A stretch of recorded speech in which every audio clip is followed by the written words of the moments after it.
Good evening to you both. And let's begin with the Premier of BC saying he will not support a new pipeline from Alberta through his province.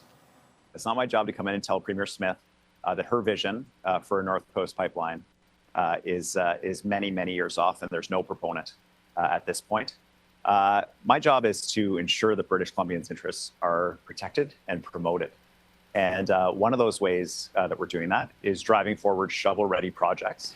Comments made in the wake of Monday's First Minister's meeting in Saskatoon, where Alberta's Danielle Smith highlighted an oil pipeline to the Port of Prince Rupert among her list of nation-building priority projects. BC's Premier says it is more important to maximize value of the existing TMX pipeline and does not support lifting a ban on oil tankers off his province's northern coast, which would be necessary for that new project. Karen, Premier Eby speaking there from Japan, where he's on a 10-day trade mission and as such missed Monday's First Minister's meeting. How do you see his message being received by the Smith government? I think he was in a bit of a difficult position because he wasn't attending. And, he's missing out on a lot of the nuance in the room, having some seconds appear at the minister's meeting for him. So I think he's in a difficult position, and his first, like he said, his first priority and his first responsibility is going to be to the people of BC, and it's not going to fly with them to say, oh yeah, we're going to put through a pipeline from Alberta to the coast and we're going to lift the ban on tankers.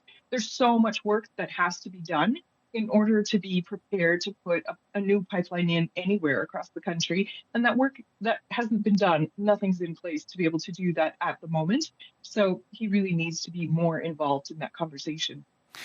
John, former Alberta Cabinet Minister Gary Marr of the Canada West Foundation was at the First Minister's meeting, told us here on Alberta Primetime last evening that there was a lot of unity around the table and support for Alberta's pipelines push. What are the consequences if it is that BC puts up roadblocks? Well, it does damage the appearance of having a united front as Canada, deals with the latest shenanigans coming from the Trump administration in the United States. And like when the BC Premier is sort of not in the room, like he misses the discussion, and so it's sort of not surprising that he released this statement of hesitation. And not outright opposition, right? But certainly sort of hedging his position. Now, on the other hand, like you have to appreciate where he's coming from when the TMX pipeline is being underutilized, right? There is excess capacity there that is not being used. And so you do have to wonder, like, given how expensive pipelines are and how far into the horizon you have to plan for them, if betting on that when there's still excess capacity that's not being used is a smart one. But yeah, I mean, to your point about the optics of this, it does damage the appearance of a united front of the federal government and all provinces and territories. So Karen, how do you see the federal government responding? What kind of pressure does this put on any momentum the Prime Minister's push for a one Canadian economy might have? I think probably two things could happen. The federal government needs to be really clear about the regulatory environment, making sure that any kind of approvals would go through smoothly in order to attract the kind of investment that's required for a new pipeline. And also maybe mediate a bit of the conversation between Alberta and British Columbia, because those are going to be really important parties in coming to a unified conclusion on how to move forward with this, if at all. John, how might this BC government positioning play into the ebb and flow of separation sentiments here in this province? It's not going to help those sentiments. It's certainly going to contribute to the perception that it's the rest of Canada versus Alberta.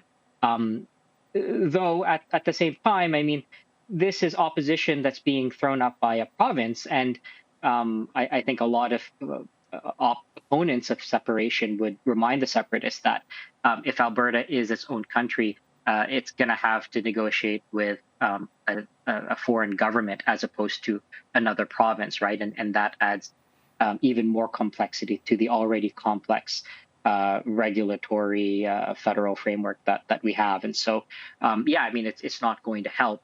But at the same time, it's important that cooler heads prevail because there are a lot of issues that have to be worked through.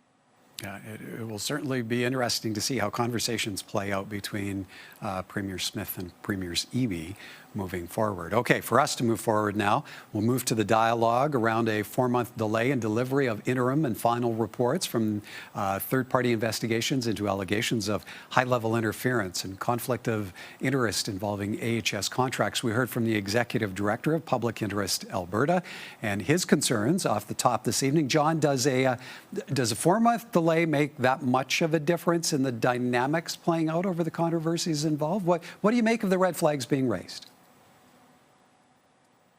I mean, it's from sort of the perspective of people who understand how these things go and the complexity of them. As the director noted, it's both understandable and concerning. On the other hand, when you look at it from a public opinion perspective, I mean, the public was already having a difficult time following the scandal. And I think a lot of people in of the general public would sort of look, hey, this is a complex issue. I can appreciate where the government's coming from. And it's like school reports or work deadlines. Sometimes, you need an extension, and many times it's legitimate. And so I think a lot of people will be understanding of this, notwithstanding, I think, the very real concerns that folks do have. And this speaks to why the people who were calling for an inquiry were calling for an inquiry under the Public Inquiries Act, so that it would be separate from the government. It wouldn't have to ask for an extension, and there wouldn't be this appearance of public or of interference from the government of what's going on.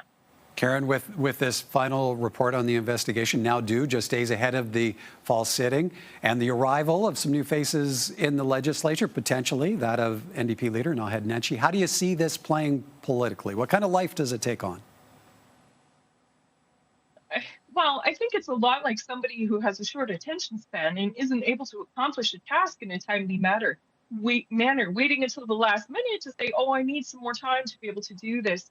The government knew before yesterday that this was going to take more time, and they delayed announcing that until the very last minute. It really doesn't seem like Danielle Smith is in a hurry to clear her name or Minister Lagrange's name. And politically, I would expect we see it kick down the road again to give Naheed Nenshi any fodder for his debut in the legislature doesn't make a whole lot of sense to me.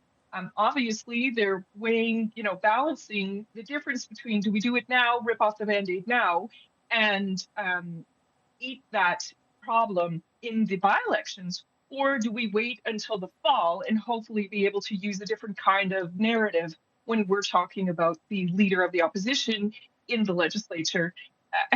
It doesn't seem like it's their first priority. It doesn't seem like they're in a hurry to clear their names. And it really doesn't seem like overall this is a priority to them. I understand why people are calling for a public inquiry. And John, maybe one last quick question. What do you make of Bradley LaFortune's assertion that Albertans may not actually see the final report on the investigation by Judge White?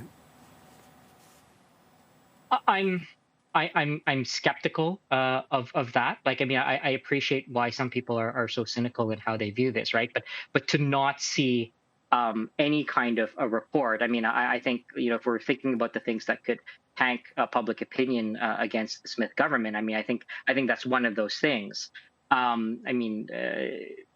think they have to release something eventually. I'm certainly wondering and concerned as to why, she's been teasing that, oh, well, the little that we've heard from it is that all the processes were followed. It's like, well, then, release an interim report to that effect, right? So I mean, I think the public will see something. How complete and thorough what the public does see is a big question. But yeah, like if the government didn't show anything at all, eventually, I mean, that would surely turn public opinion against. The trade war with the U.S. is taking on new life thanks to the latest escalation from the Trump administration. And here's how the Prime Minister is responding. The latest tariffs on steel and aluminum are unjustified. They're illegal. They're bad for American workers, bad for American industry, and of course for Canadian industry as well. The White House increased tariffs on steel and aluminum, doubled them overnight from 25% to 50%. The Prime Minister won't say yet if or how Canada plans to retaliate, only that the government will take some time before responding, as it's in intensive discussions with the Americans on the trading relationship. Karen, what's to be made of this apparent reluctance to retaliate? Should Canadians assume a deal of some sort with the Trump administration is actually in the works? I think it's dangerous to assume anything. I think President Trump changes his mind very frequently, and it is important for whoever's responding to remain quite agile while keeping the best interests of the country in mind.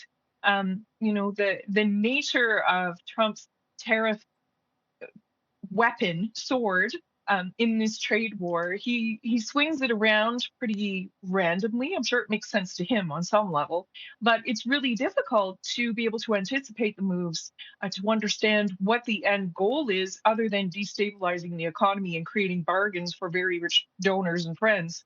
And really very little concern for the regular everyday Americans and Canadians who are affected by these tariffs going back and forth. It's really interesting to see, the impression in the U.S. that Trump chickens out when he's, coming right up against what a tariff will do. So maybe that sense, him feeling a bit embarrassed, will mean that he sticks with these tariffs. It's really hard to tell. Yeah, that's that taco reference. Okay, so John, Yes. Ontario Premier Doug Ford, he's expressing to reporters today, Canada has to retaliate. He's pushing the feds to go tariff for tariff, dollar for dollar. He's back to saying everything is on the table. How much weight do you see provincial pressure having on the stance the Carney government takes? I mean, I think it will exert some pressure, of course, Doug Ford is going to say that, like he's the Premier of Ontario, has to look out for Ontario's interests. At the same time, I mean, we are, days away from the upcoming G7 summit happening in Kananaskis. I'm sure there are going to be some discussions, on the sidelines between the Prime Minister and the American President discussing this latest move in the trade war. And so, it does make sense that the government is waiting, right? Because the meeting's coming up, and that presents another opportunity to get Trump's ear, and to have a discussion. So, I mean, political leaders are going to do what political leaders have to do. I think that's understandable, but sort of the delay is also understandable given the upcoming G7 summit. Karen, how do you see these latest Trump tariffs developments playing with world leaders set to descend on southern Alberta for the G7? Does it portend potential conflict and chaos, or maybe a resolution to any or all of this? Well, I think based on Trump's past behavior at large meetings of world leaders, he really doesn't care too much what anyone else thinks of him. It's an opportunity for him to demonstrate his power and his self-perceived superiority over other leaders. I think it would be really exciting to see some taco trucks along the highway on the way out to Kananaskis. I really, I don't think anyone's going to be surprised by whatever Trump brings forward. Karen, you may have just planted some entrepreneurial suggestions there for people in Calgary. And John, between Trump tariffs, a confidence vote on the throne speech, rallying the provinces around a one Canadian economy pitch, preparing to play host to the world's leaders, how much is this window in time going to define Mark Carney's tenure in the PMO?